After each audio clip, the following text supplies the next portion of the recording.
جو مبارک ہیں،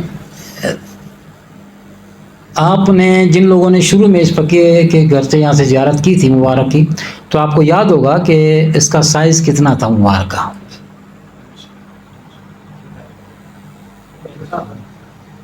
اتنے، اس سے زیادہ کم، اس سے ہو سکتا ہے، اس سے زیادہ نہیں، جب اس فقیر کو یہ عطا ہوگا۔ اور اس سال بھی آپ لوگوں نے، یہ تیسرا سال تھا غالباً، اس سال بھی آپ لوگوں نے زیارت کی، ایمان سے بتائیں کہ اس کا سائز اتنا ہی ہے؟ اب وہ الحمدللہ بال کب بڑھتا ہے؟ بال اس وقت تک بڑھتا ہے جب تک جسم سے لگا رہے، جسم سے کٹ جانے کے بعد بال نہیں بڑھا کرتا۔ آقا علیہ السلام کے بال مبارک کو جسم سے جدا ہوئے 1500 سال، ایسی ہے نا؟ اور وہ دنیا میں جہاں بھی ہیں مسلسل بڑھ رہے ہیں۔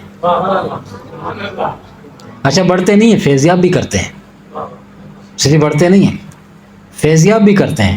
کیا بال مبارک کا موضوع کیا ہے؟ ایک تو یہ، اس وقت آپ نے تو اس کا مشاہدہ نہیں کیا چونکہ گھر میں ہے، تو الحمدللہ ہم نے مشاہدہ کیا، ہماری بیٹی نے مشاہدہ کیا، چھوٹی نور نے۔ وہ ایک دن مبارک والے کمرے میں گئی تو بعد میں بتایا، تو کہا بابا میں کمرے میں گئی تھی مبارک والے کمرے میں، تو اس کا وہ پردہ ہٹا ہوا تھا اس وقت، تو بولا جیسی میں سامنے گئی نا تو مبارک نے ڈائریکشن چینج کری دائیں سے بائیں، تو بولا میں ڈر کے مارے باہر آ گئی۔ 4 سال کی عمر ہے، وہ 5 سال کی عمر ہے، تو میں یہ 5 سال کی عمر بات، تب تو ماشاء اللہ 7 سال کی ہے، تو اس نے کہا کہ میں ڈر کے مارے باہر آ گئی۔ اچھا، پھر ایک مرتبہ ہم نے خضر جان کو خدمت کے لیے کہا کہ آپ اس کا فریم وغیرہ، اور شاید ربیع کا موقع تھا، تو اس سے پہلے آپ لوگ کو زیارت کرانے سے پہلے ہم خدمت کرتے ہیں، تو ہم نے خضر جان سے کہا کہ ہم دوسرا کام کر رہے ہیں، آپ یہ کام کر لیں، تو فریم وغیرہ کو خدمت کر لیں اس کی۔ تو خضر جان نے وہ اپنے کام میں جب لگے تو وہ کرنے کے بعد پھر اس فقیر سے کہا کہ میری کیفیت عجیب سی ہو گئی۔ کیا ہوا؟ کہ میں خدمت انجام دے رہا تھا، اچانک منہ مبارک نے ڈائریکشن چینج کی، اور وہ جو ہوئی تو مجھے جھٹکا سا لگا کہ یہ کیا ہوا ہے، اور میری بالکل کیفیت، میرا رواں کھڑا ہو گیا۔ منہ مبارک ایک ٹھوس چیز کے اندر پیوست ہیں، جس کپ میں آپ دیکھتے ہیں موم ہے، اس کے اندر وہ پیوست ہے، وہ کوئی لیکوڈ چیز نہیں ہے جو ہل رہی ہو تو وہ بال مبارک بھی ہل رہا ہو، وہ ٹھوس ہے، اس کے اندر وہ رکھے ہوئے ہیں۔ یعنی اگر اپنے کوئی عام بال کو اگر رکھا جائے، اچھا چلو ہلنے سے مراد ہے، کوئی بولا ہوا سے ہل گیا ہوگا، وہ فریم کے اندر ہے، فریم کے اندر آپ سامنے پنکھا بھی چلا کے رکھ دو نا، ہوا نہیں جاتی اندر اس کی۔ اچھا چلو کوئی بن بھی کہیں نہ کہیں سے ہوا اندر گھس گئی ہوگی، اچھا ہوا اندر اگر چلی بھی جائے تو ہلا ہی سکتی ہے نا، ہوا سے ہلے گا، یہ ہل رہا ہے، ٹھیک ہے۔ یہ اچھا، یہ نیچے سے، چلو ہم مثال کے طور پہ سمجھتے ہیں یہ نیچے سے لوز ہے، تو یہ ڈائریکشن چینج کر سکتا ہے کیونکہ نیچے سے ہی لوز ہے، ٹھیک ہے۔ لیکن اگر اسے یہاں سے پکا کر دیا جائے تب ہوا سے ہلے گا تو صحیح، یہ ہوا سے ایسے یا ادھر یا دائیں آگے پیچھے یہ نہیں ہوگا، یہ نہیں ہوگا، کیوں؟ یہ پیوست ہے اس کے نیچے، ہوا سے ہل کرے گا لیکن ڈائریکشن چینج نہیں کرے گا۔ تو خضر جان نے کہا کہ منہ مبارک نے دائیں سے بائیں اپنی ڈائریکشن، یعنی اگر دائیں تھا تو بائیں کی طرف ہو گیا، بائیں تھا تو اس طرف ہو گیا۔ تو بابا یہ دیکھ کے نے کہا کہ میری عجیب، کہ یہ بال مبارک کی ہیبت ہے۔ آقا علیہ السلام کے صحبت میں صحابہ کرام جب بیٹھتے تھے، حالانکہ حضور علیہ السلام بہت نرم گفتگو فرماتے تھے، نہیں کہ درست لہجہ نہیں ہوتا تھا نا، تو اس کے باوجود اتنی نرمی، آپ رحمت کے ساتھ بات گفتگو فرماتے تھے، پھر بھی صحابہ کرام کہتے ہیں کہ آپ کی مجلس میں ہم پہ ایک ہیبت طاری رہتی تھی، حالانکہ بالکل فری دوستانہ ماحول میں بات ہوتی تھی۔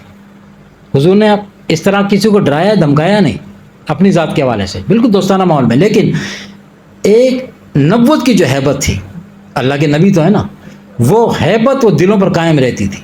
اسی لیے صحابہ کرام اس کا نقشہ کھینچتے ہیں نا کہ جب ہم حضور کی بارگاہ میں بیٹھتے حضور گفتگو فرماتے تو ہماری حالت یہ ہوتی کہ ہم جیسے کہ پرندے ہیں اور ہمارے سروں پہ کچھ رکھ دیا گیا ہے، ہمارے سر نہیں ہلتے، ایسے کر کے جسم نہیں ہلتے، جیسے کوئی خشک تنا ہے وہ کھڑا ہوا ہے اپنی جگہ، ہلتا نہیں ہے وہ۔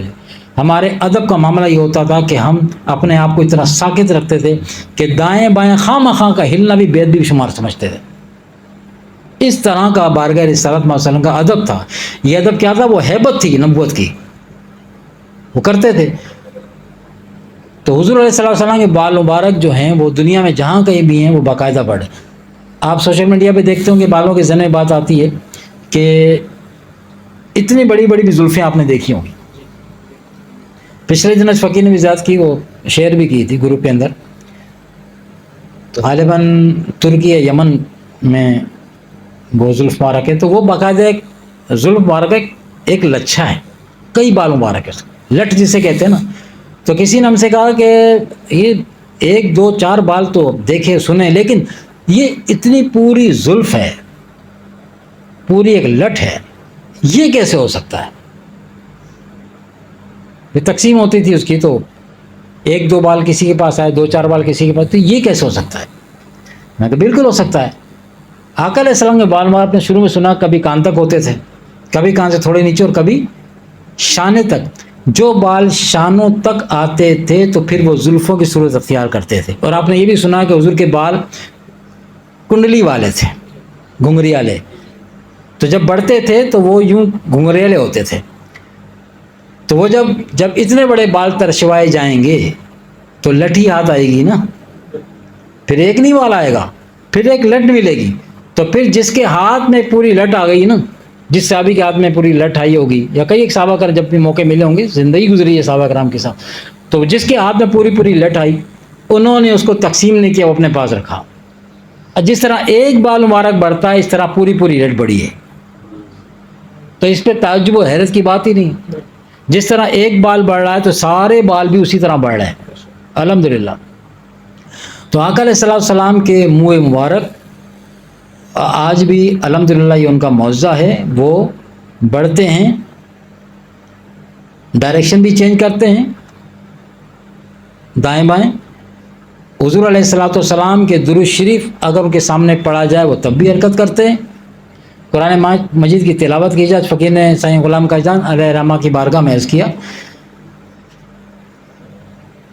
منہ مبارک کے حوالے سے کہ وہ بڑھتے بھی ہیں اور حرکت بھی کرتے ہیں، تو آپ نے فرمایا کہ ہاں، درود شریف کے ساتھ ساتھ قرآن مجید کی تلاوت پر بھی ایسا ہوتا ہے، قرآن مجید کی تلاوت کی جائے تب بھی ایسا ہوتا ہے۔ اور کسی نے بڑی اچھی بات کی تھی، ان کے پاس کئی تبرکات تھے، تو انہوں نے بڑی اچھی بات کی تھی، ہمارا بھی اس پہ ایمان و یقین ہے۔ انہوں نے کہا کہ حضور علیہ السلام کا جہاں تبرک موجود ہے، یہ عشاقان کی بات ہے، اہل دل کی بات ہے، کہ جس جگہ جس جگہ پہ جس گھر میں حضور علیہ السلام کا کوئی بھی ایک تبرک موجود ہے، خاص کر منہ مبارک جو جسم کا حصہ ہے، تو فرمایا پھر اسے حصہ مت سمجھو، پھر سمجھ لو حضور علیہ السلام خود بنفس نفیس تشریف فرما ہے، کیونکہ اسے ایک بال کا بھی ادب اسی طرح ہوگا جس طرح پورے وجود کا ہوتا ہے۔ کوئی اس کو ہلکا نہ لے کہ ایک بال ہے اس کا تو ادب کر لو تو ٹھیک ہے، نہیں تو حضور علیہ السلام تو خود تو موجود نہیں فرمایا نا یہ اس کو اتنا ہلکا نہیں لینا، اس بال مبارک کا ادب بھی اسی طرح ہوگا جس طرح پورے وجود مصطفیٰ کا ادب۔